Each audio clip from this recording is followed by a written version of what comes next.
Dear friends, dear sports persons, dear world-class athletes, players, for everybody is this video, and I'm going to talk about how does lactic acid helps in your training. Let us understand the physiology.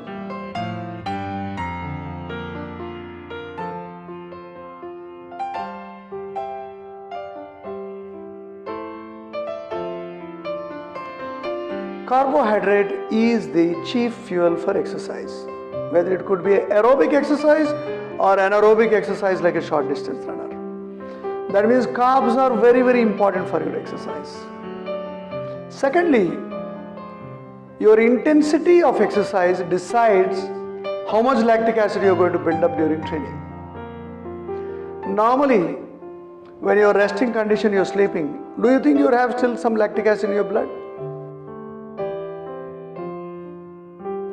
Yes, we do produce small marginal lactic acid during rest because our red blood corpuscles are anaerobically using carbohydrates and they are producing some lactic acid as a byproduct. That's why we have some lactic acid in our blood.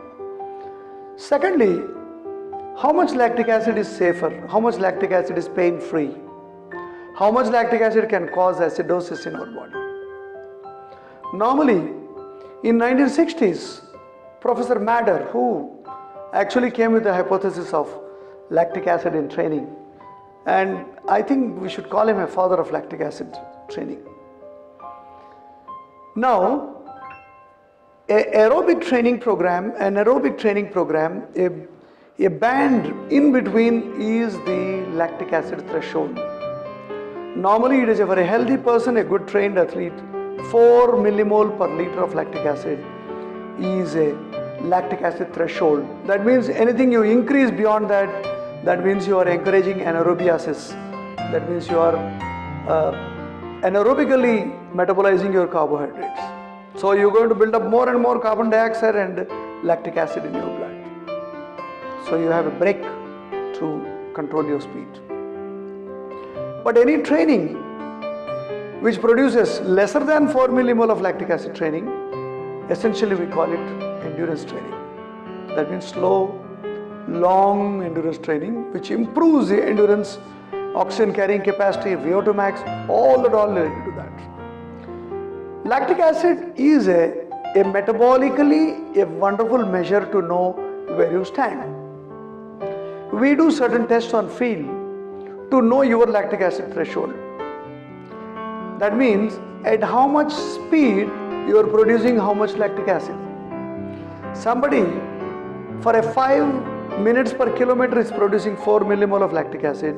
Another person is producer 8 minutes per kilometer 4 millimole. Whom do you think is the fastest and fitter? The 5 kilometers more, 5 minutes per kilometer of more faster speed, yet he is producing only 4 millimole lactic acid. But the other man, comparing him, he is producing 8 millimole of lactic acid at that same speed. Or he is producing 4 millimole of lactic acid at a speed of 8 minutes per kilometer. That means a very good runner, even after running for a long distance, he should produce very less lactic acid. When we were working in a sports medicine centers, we used to do a lactic acid blood test, taking from a ear lobule or a fingertip. Even now we do this testing. It is very, very important.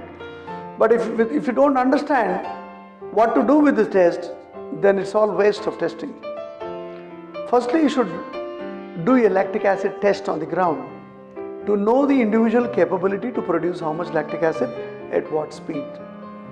And all this is for a distant running training, not for a 100-meter sprinter, because 100-meter sprinters can tolerate almost 22 millimole of lactic acid. But a long distance runner can tolerate barely 4 to 5 millimole of lactic acid.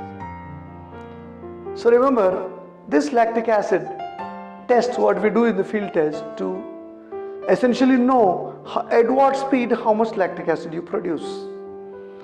And after that, what we do is we develop a graph, lactic acid curve, then develop a different velocities for your training. Then we give a training program to you.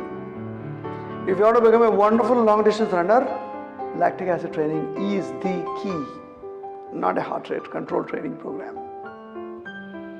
Thirdly, if you understand, whenever you accumulate lactic acid, you feel fatigue, muscles go into cramp, sometimes they go into almost a muscle pull, severe pain, and even the pH of the blood changes, lactic acidosis, metabolic acidosis.